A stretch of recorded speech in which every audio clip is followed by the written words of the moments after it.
When I was growing up, my mother was a working actress. No, you probably wouldn't have recognized her, and no, she never did earn a star on the Hollywood Walk of Fame.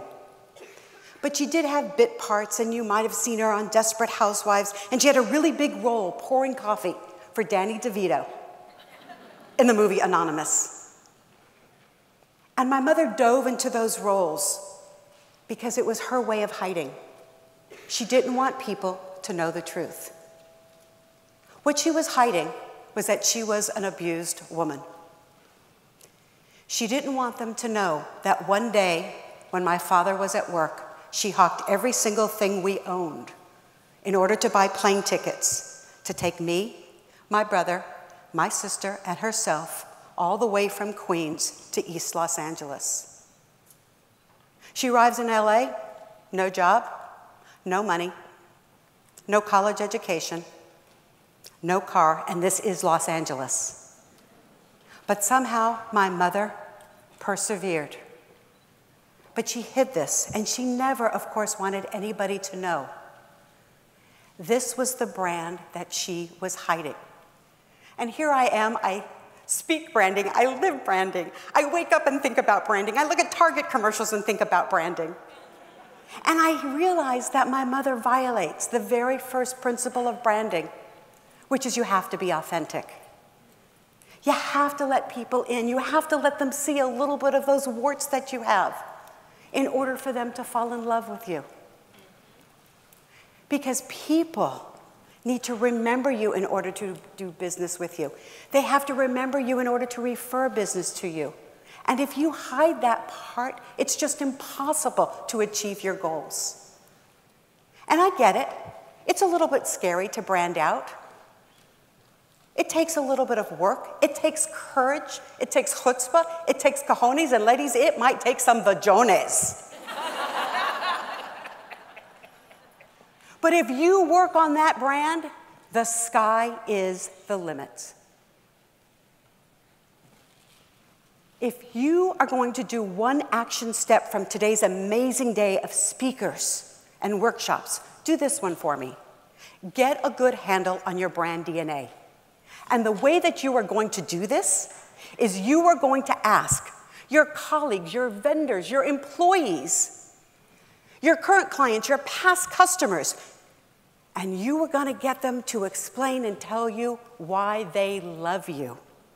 What do they think about when they think about you and your brand name? And let me add one more person you should ask.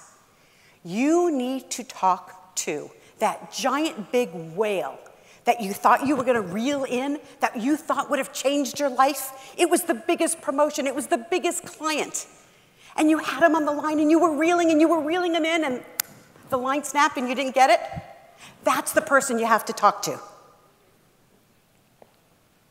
I interviewed, went all the way to ABC, talked to Simon Cowell, and no, I did not get to be the judge on American Inventor.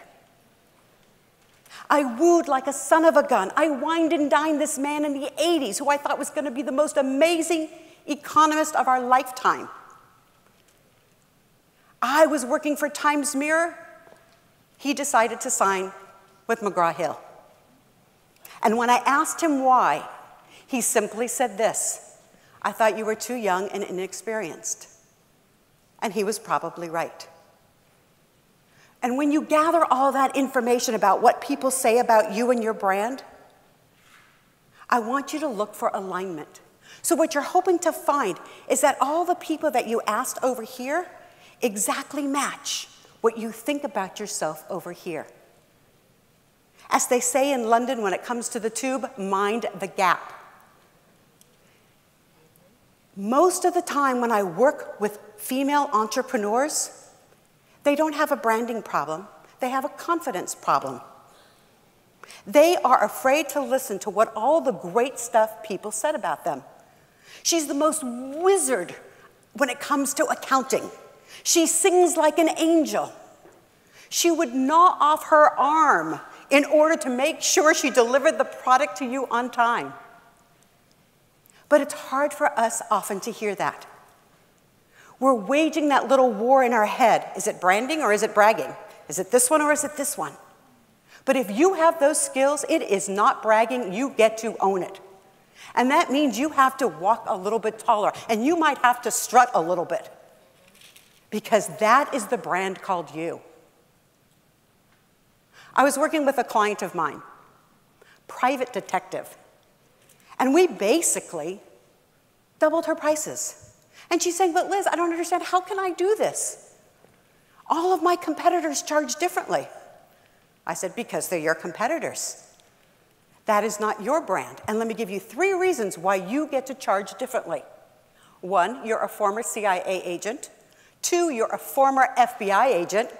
And 3, you graduated from Yale. End of story. Now, I'm not saying you get to leave today and double your prices, but you probably should. What I am saying is that brand and price perception have to go together. You can't discount your prices and remain a premium brand. I don't know about you, but every time I look at those Jimmy Choos or I look at Chanel, they are not on sale. Ever. And even if you read the fine print of those coupons, it excludes all the brands that you want to own. You can give introductory pricing, or you could steal the Clinique gift with purchase. But I don't want to see you negotiate. I don't want to see you barter. Because if that is the brand and you own it, I want you to truly own it. As you start assembling all these things about your brand, be careful about making some assumptions. And boy, am I guilty of this. I think, oh my gosh, everybody understands what I'm talking about, and then I realize, oh my gosh, no, they're not. I was writing a blog, and I'm talking about viral marketing, and my aunt reads my blog and says, oh my gosh, Liz, I'm sure that you meant to say vital marketing. Like, no, good idea. Or I talked to a gentleman, and he says he does modular office furniture design. And I'm like, what? You do cubicles? If they call it cubicles, you call it cubicles. My sister tells people that she's a physician, and I'm like, no, you're not. You're a doctor. That's what we call it. That's what you have to call it. We assume people understand. Talked to another brilliant lady yesterday who does all this cool energy work. And I'm looking at her menu of services, and she has something called cord cutting. So sorry, Cox, but I'm thinking she's ready to get rid of you and just go on Hulu. But she's like, no, no, no, it's this ancient tradition and this ritual. And I'm thinking, you don't have to change the service, you have to change the brand name. Make everybody understand. So if you have another action step so far, add this one. Get an anti-reviewer. Get somebody who understands nothing about your business and make sure they read your copy so you can be confident that it makes sense to your prospect.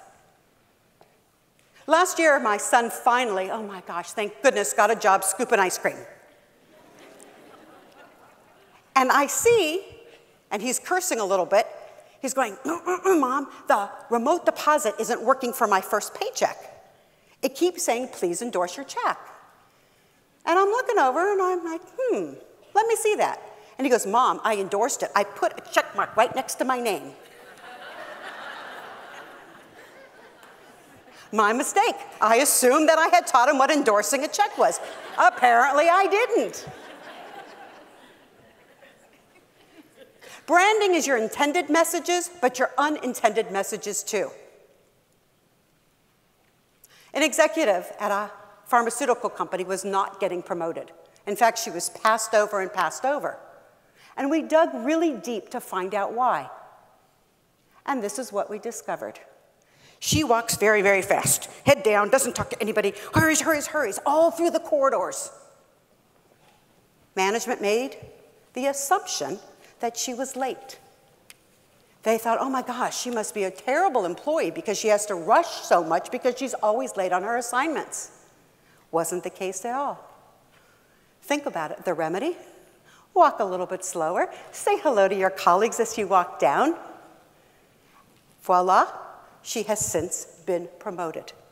But it takes just a little bit of work to make that happen. 15 years ago, my mother retired. And she didn't really know what she was going to do, but she said, okay, Liz, I'll join you in your business. So pretty soon my mom starts talking at the back of the room, and she starts working with people who have heard me speak, and I'm watching, and I'm like, gosh, darn it, my mother's really good at this stuff. And my mother is putting books in people's hands and saying, oh, you should definitely buy this. My daughter's so great. Oh, you should definitely do coffee with a coach. And one day I'm watching her, because she knows I'm such a fanatic when it comes to database management. She sells somebody a $20 bill, and she's so worried that I won't know who it came from that she staples their business card to the $20 bill and hands it to me. And I think back about that, and I realize, wow, my mother was so happy. And about this time, and maybe some of you have met her, is when she passed away, and that was the last speech that she ever joined me on. But when I think back at those times and I see her in the back of the room and I see her laughing, I realize she finally did find her authentic self. At the end of the day, my mother finally found the role that she was meant to play, being my mom.